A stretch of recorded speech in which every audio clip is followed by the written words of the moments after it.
Hello everybody, my name is Troublmaker, and I am doing another Wargame Cup match. That's right. And it's only going to be one today because people really just aren't playing games. It's in short supply right now. A lot to do with the holidays. The time frame for this started a few days before New Year's, and right now we're into the just after sobering up from New Year's. And that leads into hopefully being sober enough to play a game. I suspect most people will be waiting for probably January 5th or January 6th to play their games, and hopefully we'll have a lot of great content by then. And in the meantime, I'll have my my gameplay videos, which of course you should love and should watch every single time. But yeah, we got some players here. Both of these players I have covered in some measure. The NATO player today is going to be Sepsi77. Last time I called him Sepsi. Today I'm going with Sepsi. And our red player is going to be the pact player Theodurun, which sounds a lot like a deodorant brand, or maybe some sort of dwarf. So we see already that there's a lot of transport helicopters out for Theodurun. So he's probably going to do. There's a few things you can do with transport helicopters.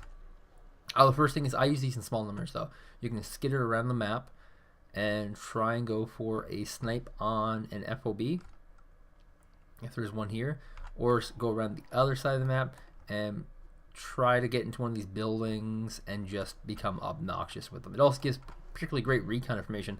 The other big thing you can do is actually just rush them forward and make sure your opponent cannot get to this location here, Juliet. So those are two very common options you can use with these. And the reason why you get these transport helicopters is mobility. He's got a lot of them, actually. So we might see something really funky. Usually when you do this, you only see like one or two if you're trying to be obnoxious or snipe commands. You usually only see like three or four tops if you're going for a quick middle rush, just to be obnoxious as well. So we might see something very interesting from Theodurun. From Sepsi, we're seeing that he's going for two commands as well. And he's got a nice bit of tanks, some Wiesels, MK20s, some Marder Roland 2s, a nice bit of infantry, and a few helicopters. It's been very common to actually see a few helicopters on this match. And the reason why is the map's really big, and helicopters are really mobile.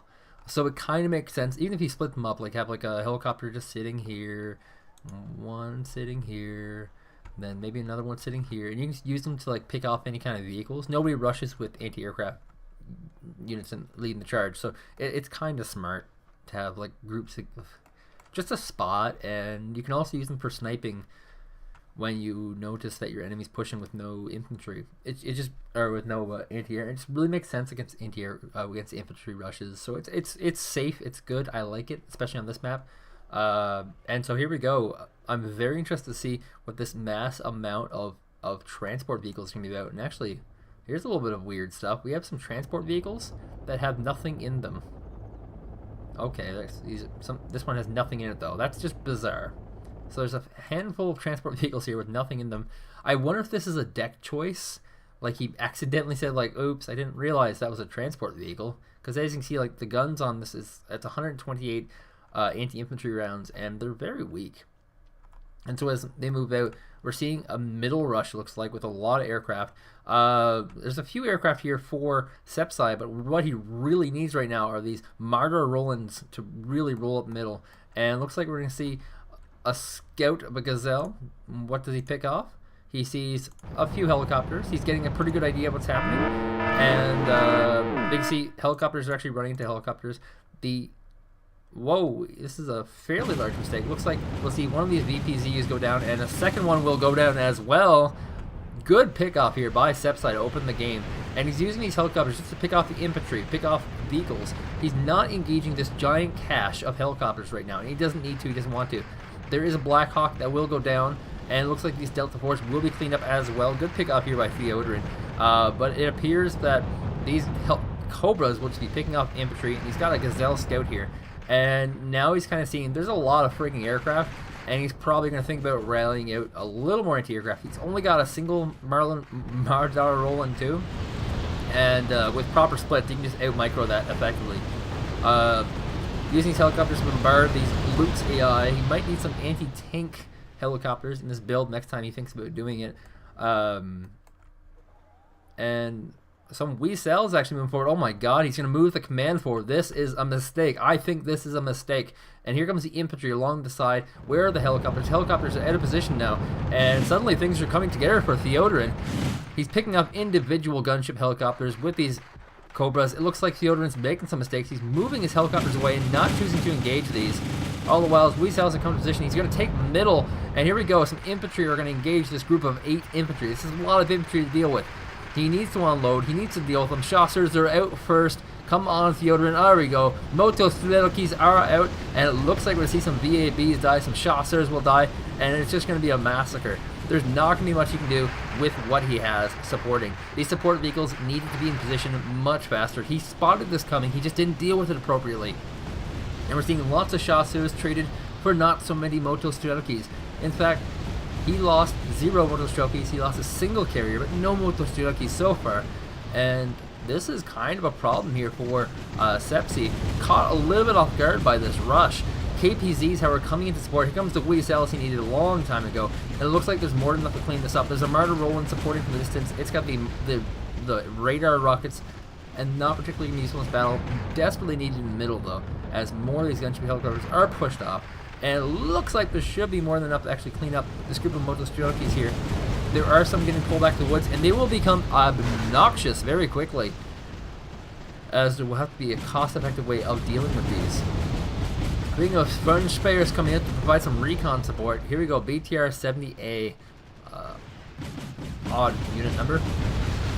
Going to get completely rocked by some KPZ prototype battle tank. Look at these rounds go off. That is absolutely fantastic animation. And there's just too much here right now.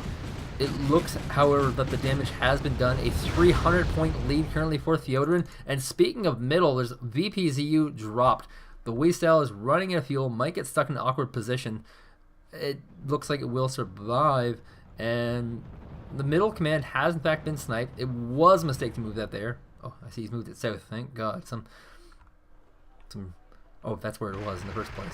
And this is just an opposition for these Wee cells. It is still a completely undefended command. That's risky. Moto Strelokis have been pushed out. There's a tank in the woods here.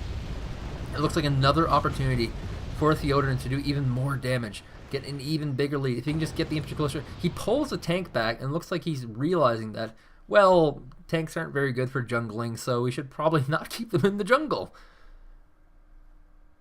Still some Moto Strelokis being obnoxious. Position goes to Theodurun. If you look at the map right now, he has a minor lead of 2 points per 5 seconds. And we can see another group of infantry actually can come around the back flank, and this could spell some trouble if he's able to get into the middle. Oh my god, there's actually a third command on the map here for Sepsi. He's going to go for a double middle strategy. This is very risky. Infantry coming in to the fringe spares, and it looks like these fringe spares will immediately pay off, taking down 1 helicopter so far before they're cleaned up. And we see SPPZ Luke's A might get a kill itself. These pay off very easily. Helicopters are very expensive. Oh my god, he's going to get another shot off. Are you kidding me? Why doesn't this fringe spare die? Already doing some pretty insane damage to both of these group helicopters, and he's microing them away wisely. Doesn't have a recon with him, so one unit will need to stay forward to have absolute control of the area. And it looks like this location will get defended. The Luke's AI going to continue firing. This unit is stunned and panicking. It looks like 1 helicopter minimum will go down. Already paying out for that Luke's, and that one's still alive. The Lukes will continue forward though with this madness, and we got some little bit of action happening in the middle here. Wee cells looks like they're going to clean up something in the middle, and this Lukes is going for blood. It's going for the Furong's UAZ command vehicle, and it's just not taking that much damage from these helicopters. The helicopters are largely ineffective right now. It is stunned, however, while moving. Kind of counterintuitive, and looks like it will in fact get shut down now. Finally getting to an unarmored front, an unarmored flank, and it's right next to a command vehicle. Are you kidding me? If it stops rooting now, this would be maddening. The command vehicle does get pulled slightly. Looks like it should get put back into position. And helicopters are actually running out of munitions because they're transport helicopters. And here comes, oh my god, here comes the Gazelle Schnib. It might snipe a command armor. The command armor's worried it's being pulled back. And could he just, all I know, it's empty. He emptied an entire recon and did some pretty significant damage to the command armor. And he's going to pull the command armor completely out of there, realizing he cannot defend this location. And this actually signals high troubles for Theodurun, who is not only losing, but he's also losing badly. He has a 300-point deficit, and he has no position. He needs to get 2 different point building areas. And look at this. Look at this group of gazelles coming in. 5 gazelles for Sepsi. I would have preferred something closer to like 16, but Sepsi77 is out for blood. This guy wants to finish this game now. And he can. He can absolutely do this.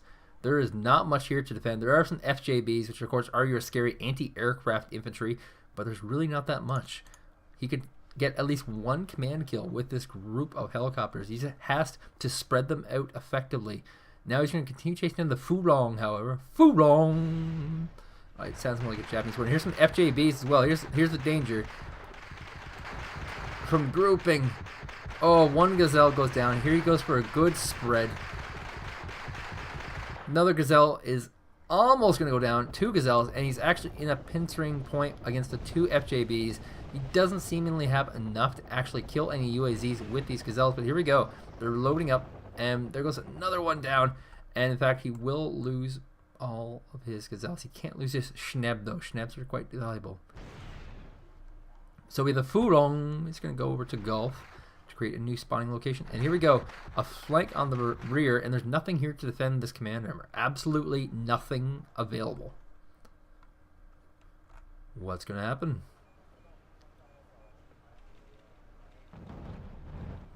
It's an opportunity for Theodurun. Absolutely. Some Weasel MK2. He could actually even move a commander up to Charlie so he has a closer spawn location. No, wait, never mind. Have to be Delta. My bad. My bad.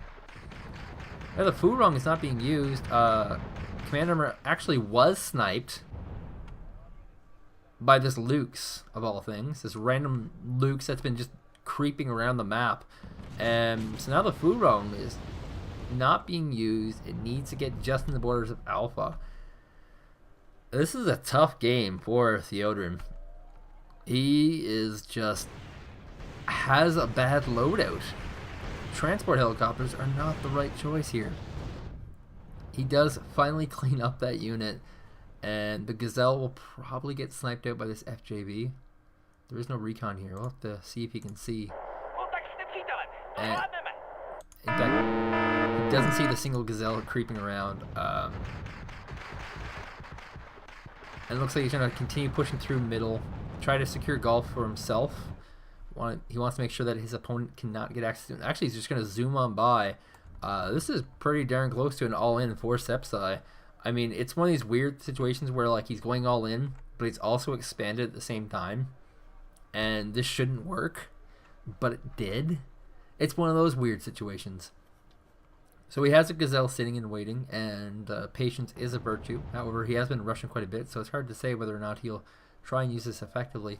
Basically, what he needs to do is get a recon across the map, maybe like right here or here, just to spot the Furong, and then bring in the Gazelle for support. We have VABs, a lot of VABs, crushing through these BTR-70As, which of course don't have the rocket attachment, like my favorite BTR-60 Pi, and so the VABs are doing relatively even. Chasseurs are deployed, will in fact do some cleanup. These are anti-infantry vehicles. They should do well, but the numbers are just overwhelmingly favoring Sepsi. He's doing very, very well. It's actually surprising because he's actually somebody who I never suspected could actually pull off moves like this. This is actually radical. I mean, he didn't just overwhelm his opponent with high numbers. He did it with position and precision. And looks like we're going to see a VPZU getting caught by some VABs. Transport helicopters actually flying overhead, wanting to be sneaky, but looky what we found. Transport helicopters are going by. Sepsi does not in fact see the VPZ or the Colos for that matter. And the VB is just going to run on by. Running on by. gonna get wiped out mostly. Like 3 of them are routed. Chasseurs are walking on foot as the VABs get rocked. And what's he gonna do with these helicopters? Looks like he's gonna go for a flank around here. He's gonna do similar to what I was thinking, except instead of using a recon for spotting, he's going to bring the infantry in for the kill. A little more rushy. And this could be a very quick game. Forewarning. More colos being rallied out. The very expensive vehicles that can be doubled as units, actual units. Martyr Rolands running out of rockets. Oh wait, we have a small play here by Theodurun. Gonna wipe out a Fernspire squad and some TPZ poops. Now, this is not really a point of actual value though. There's actually nothing there. So we're gonna see 2-way cells probably destroy this BTR. There's still a Moto Cherokee in this little... it's just a weird thing. Like, there's no reason for Sepsi to actually engage this because there's no advantage to him fighting this here. So it looks like this BTR is going to get a lot of free pot shots, and he's kind of realizing what everybody else realized. You shouldn't engage this. There's no point. He's going to bring in a couple of Cobras to actually deal with this. A little bit of overkill, but he does have a 400-point lead, and he's trying to plan out the finishing blow. In fact, the Furong is completely isolated right now, so any kind of move relatively soon will do game-ending damage in most literal fashion. And you can't really see this guy in the woods. It's just being obnoxious. Looks like he's finally going to get a spotter in place. Maybe. If you can get this Cobra close enough, that is. TPZ, it's really obnoxious. Look at this. You can't see it. He can't see it. And, you know, actually we have one of them is routing just from a single crap unit. These are shitty units. Like, they're not really going to be nice and all function. Sepsi continues to rally out some martyrs to try and protect his command armors. Not a bad move. I would strategically at this point, you shouldn't do anything as far as an attack goes. You should just camp. Create perfect defensive lines and just camp. But I mean, Sepsi's a sniper. He's a killer. He's a psycho killer. He's looking to finish you off, and here you go. 2 Martyr 1's going to finish all these. Well, 4 Martyr 1's going to finish all these Moto Jockeys, which are in fact stunned. And looks like this move is about to be done. We have a Delta Force sitting in the reinforcement line, and it will snipe any reinforcements that come. We have another Delta Force moving towards the command armor, and a 3rd Delta Force as well. So there's lots of vehicles available. Moto Jockey clear to the middle. There's still a few left. There's not too many forces on the map for Sepsi that are in desirable locations. Most of the infantry on the map are used defensively. Very, very few of them are being used to engage these 3 high-profile targets. And here we see 3 VABs. Does he actually spot this commander? He doesn't, but he is shelling out exactly where the command armor is. And actually, you know, I hit the wrong time. He killed the command armor with a volley of artillery there. And so Sepsi77 will continue on to round 5. Well, that's your game for the day. Unfortunately, there's just not enough games being played yet. Like I said, a few days there'll be games. In the meantime, thanks for watching, and I hope you have a happy new year.